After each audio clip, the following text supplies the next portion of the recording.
আসসালামু আলাইকুম এভরিওয়ান। তোমার প্রতি অনুভূতি গল্পের 27 এবং 28 নম্বর পার্ট। আর কালকে আমি বলছিলাম যে গল্পটা শেষ করে দিব, কিন্তু তোমরা সবাই কমেন্ট করছো যে গল্পটা শেষ করেন না। তো আপনাদের জন্য গল্পটা শেষ করতেছি না, গল্পটা কন্টিনিউ থাকবে। তো চলুন বেশি কথা না কইয়া গল্প শুরু করা যাক। মাইশা আপু বলল, আব্বু অনেক মনে হয় ভয় পাচ্ছে, তবে আমি এটুকু বলতে পারি অনেক অনেক ভালো ছেলে, আর অনেকের পরিবারও। আমি বললাম, না আপু তুমি ভুল বুঝছো, আমি আর আশা শুধুই ফ্রেন্ড। মাইশা আপু বলল, তাহলে আব্বুকে কি বোঝানোর জন্য তোমাকে ডেকেছে আশা? আমি বললাম, আশার সাথে রিমির মামাতো ভাই হৃদয়ের রিলেশন। হৃদয় জাপান থাকে, অনেক বড় চাকরি করে। আমার কথা শুনে আঙ্কেল আর রেগে যাওয়ার লোকগুলো মুহূর্তেই শীতল হয়ে আসলো। আঙ্কেল বলল, ও আচ্ছা, তাহলে ছেলেটাকে বলো অভিভাবক নিয়ে আমাদের বাসায় আসতে। আমি বললাম, ছেলেটার আব্বু আম্মু কেউ বেঁচে নেই, রিমির আব্বু আম্মুই ছেলেটার অভিভাবক। আঙ্কেল বলল, ও আচ্ছা ঠিক আছে, ছেলেটাকে দেশে আসতে দাও, তারপর আমাদের বাসায় আসতে বলো। আমি বললাম, আশা বললাম না আঙ্কেল রাজি হয়ে যাবে, শুধুই ভয় পাচ্ছিলি। আশা আস্তে আস্তে বলল, কখন বলছিলি? তুই তো ভয়ে আসতেই চাসনি। আমি বললাম, আসলাম তো। বিদায় নিয়ে বাসায় এসে রিমিকে খবরটা দিলাম। রিমি অনেক খুশি, হৃদয় ভাইয়া কাল আসবে, মনে হয় বিয়ে হয়ে যাবে। পরের দিন সকালে হৃদয় ভাইয়া চলে আসলো। আঙ্কেল আন্টি পুরাই সারপ্রাইজড, না বলে চলে এসেছে। হৃদয় ভাইয়াকে প্রশ্ন করা হলো কেন, না জানিয়ে আসলো সে। হৃদয় ভাইয়া সরাসরি বলল বিয়ে করতে এসেছে।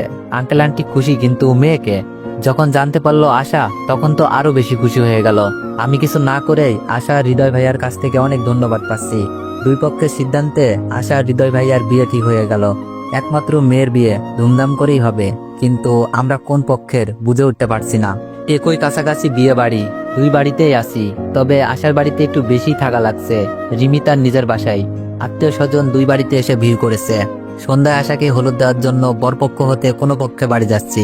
আশাদের বাড়ি এসে দেখি সুমি আপুর সাথে দুলাভাই চেয়ারে বসে আছে। দুলাভাই আমার সামনাসামনি। মুহূর্তের মধ্যেই জানো দুলাভাইয়ের হাসি মাখা মুখটা চুপসে গেছে। আমি দুলাভাইয়ের সামনে গিয়ে মুখে হাসি নিয়ে বললাম, কেমন আছেন দুলাভাই? দুলাভাই আমার কথার কোনো উত্তর না দিয়ে মাথা নিচু করে কান্না করতে শুরু করে দিল। দুলাভাইয়ের এমন ব্যবহারে আমি হতভম্ব প্রায়। দুলাভাই কাঁদছে কেন? আমি হাসি মাখা মুখ নিয়ে বলছি, কাঁদছেন কেন দুলাভাই? আমাকে তো অপবাদ দিয়ে বাসা থেকে বের করিয়ে দিলেন, সুখে আছেন তো? দুলাভাই বলল, অনেক, আমি ভুল করেছি, আমাকে মাফ করে দাও।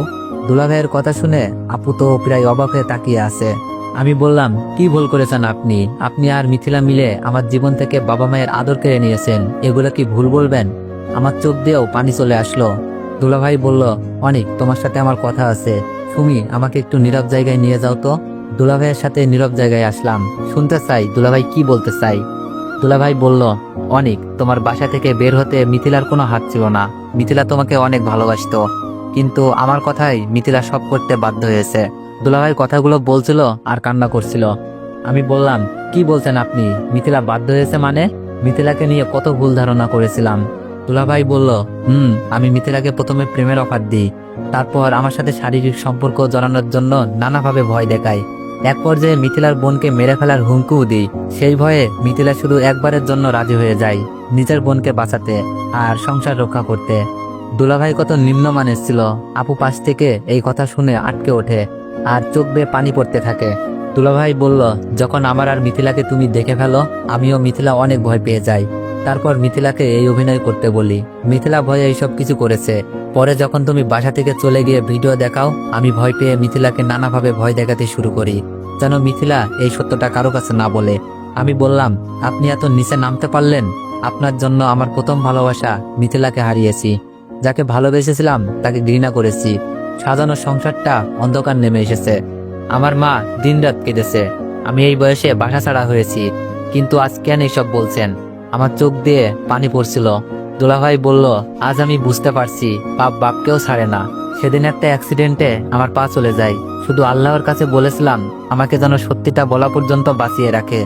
আমি বললাম, আমার আব্বা আম্মু পরিবারের সামনে বলতে পারবেন কথাগুলো? দুলাভাই বলল, তুমি ওই পরিবারের জন্য অনেক ত্যাগ করলা। চাইলে তুমি সবকিছু দেখিয়ে দিতে পারতা, তুমি তা করো নাই। আর আমি তোমার মতো ছেলেকে আমার পাপের শাস্তি দিয়েছি। আমি চাই তোমার পরিবারকে সবকিছু বলে যেন আমার মরণ হয়। আমি বললাম, আচ্ছা তাহলে বিয়েটা শেষ হোক, আপনি আব্বা আম্মু পরিবারের সবার সামনে সত্যটা বলবেন। দুলাভাই বলল, ঠিক আছে। সুমি আপু কান্না করছিল আর বলছিল, আমার জীবন সংসার বাঁচানোর জন্য তোরা দুজন এত বড় ত্যাগ করলি, ভাই জানিস, আসার থেকে যখন তোর সাথে হয়ে যাওয়া কাহিনীটা জানতে পারি, একবারও ভালোভাবে মিথিলার সাথে কথা বলি নাই। বিয়েতেও মিথিলার সামনে যাই নাই, মিথিলাকে শুধু কাঁদতে দেখেছি। কিন্তু আমরা কেউ জানতাম না আসল সত্যটা কি। আপুকে বলেছিলাম, আপু কান্না করো না, সব ঠিক হয়ে যাবে, যার পাপের শাস্তি সে পাবে। মাঝখান থেকে পরিবারের বন্ধনটা নষ্ট হয়ে গেল। আমরা না হয় আবার সেই বন্ধনটা জোড়া দিয়ে দিব। আপু আমাকে জড়িয়ে ধরে অনেকক্ষণ কান্না করে। রিমি বলল, এই অনেক, এখানে কি করছো, হলুদ দিবা না? আমি বললাম, আপু আসি, পরে কথা হবে। আপু মাথা নেড়ে সায় দিল। আমি আশাকে হলুদ দিচ্ছিলাম আর বলছিলাম, আশা তোর আনন্দের দিনে আমিও আজ খুশির খবর পেলাম। আশা বলল, কি খুশির খবর, রিমির বাচ্চা হবে নাকি? আমি বললাম, আরে না, দুলাভাই সব স্বীকার করেছে, বাকি কথা ফ্রি হলে ফোন দিস, বলবো। আমি কথাগুলো বলছিলাম আর হলুদ লাগানোর কাজ সেরে নিয়েছি। আশা বলল, আচ্ছা। আশার আনন্দ যেন আরো বেড়ে গিয়েছে। আমরা সবাই বাসায় এসে হৃদয় ভাইয়াকে হলুদ লাগিয়ে বসে রইলাম, কিন্তু বসে থাকতে দিচ্ছে কই, ডিজে চলছে। হৃদয় ভাইয়ার ফ্রেন্ড, আমাদের ফ্রেন্ড, সবগুলো একসাথে। কিন্তু আমার মনে লাফালাফি করার মতো আনন্দ নেই, সুযোগ বুঝে কেটে পড়ি। আর ভাবতে থাকি, মিথিলা তো আমাকে ভালোবাসতো, শুধু আপুকে বাঁচাতে এত কিছু করতে হলো। মিথিলা হয়তো সেদিন কলেজে সবকিছু বলতে চাইছিল, কিন্তু আমি কিছুই বলতে দিই নাই। মিথিলার মনে কি চলছিল আমি জানি না, তবে আমার সাথে যেহেতু এত কিছু চলেছে, মিথিলার সাথে কিছু কম চলেনি। হয়তো গল্পে প্রকাশ পায়নি মিথিলার কষ্ট, ত্যাগ আর ভালোবাসা। রিমি বলল, কি ব্যাপার অনেক, একা বসে আছো কেন? রিমিকে দেখেই জড়িয়ে ধরে সবকিছু বললাম। রিমিও অপরাধ বোধ মনে করছে, না জেনে কত খারাপ কথা বলেছিল রিমি মিথিলাকে। আমিও কিন্তু কিছু কম বলিনি, তাই বলেছিলাম কোনো কিছু সত্যটা না জেনে মন্তব্য করবেন না। প্রতিটি মানুষের লুকিয়ে থাকা কিছু সত্য থাকে। কেউ সাধু বেশে খারাপ কাজ করে বেড়ায়, আর কেউ সাধুর পাপে নিজে শাস্তি পায়। রিমিও অনেক খুশি, এবার তাহলে আমার বাসায় যাওয়া হচ্ছে। আশা রাত 1টার পর ফোন দিয়েছিল, সবকিছু বলেছি। কাল আশার হৃদয় ভাইয়ার বিয়ে, বিয়ে পর্যন্ত না হয় এটুকু কষ্ট করে থেকে যাই, তারপর আব্বুকে জড়িয়ে ধরে বলবো, খুব ভালোবাসি আব্বু, তোমার ছেলে এমন কাজ করতে পারে না। আমি জানি যার প্রতি ভালোবাসা বেশি থাকে তার দেওয়া কষ্টগুলোও অনেক বেশি হয়। রিমির সাথে রোমান্স হয় ঠিকই, কিন্তু আমি মুখে বলতে পারি না, কারণ আমি একটু লাজুক। খুব সকালে ঘুম থেকে উঠি, বিয়ের অনেক কাজ। রিমি আশাদের বাসায় চলে গেছে সকালেই। বেস্ট ফ্রেন্ড আশা আর রিমি, রিমির পাশে যেমন আশা ছিল ঠিক রিমিকেও থাকতে হবে। বিয়েটা অনেক ধুমধামে এগিয়ে যাচ্ছে, দুই পরিবার অনেক খুশি। বর নিয়ে যাত্রা শুরু করলাম। বিয়েটা খুব ভালোভাবে আনন্দের সাথে কেটে যায়।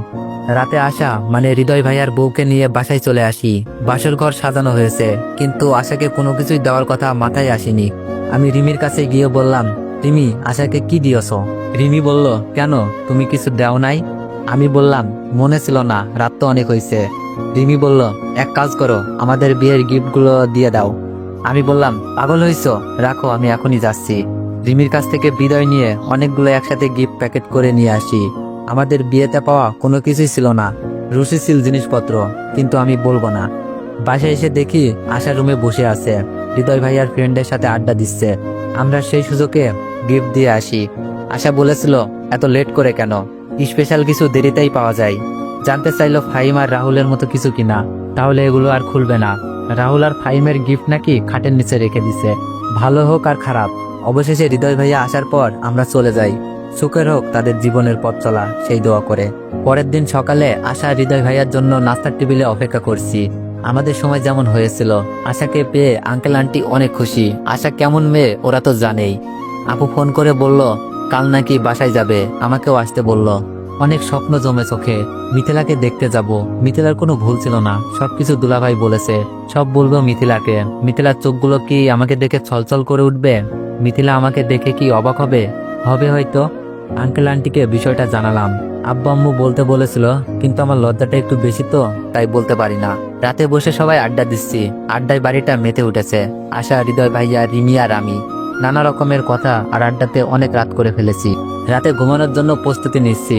রিমি আমার কাঁধে হাত রেখে বলল, অনেক, কাল যদি সবকিছু ঠিকঠাক হয়ে যায়, তোমার আব্বু আম্মু আমাকে মেনে নিবে তো?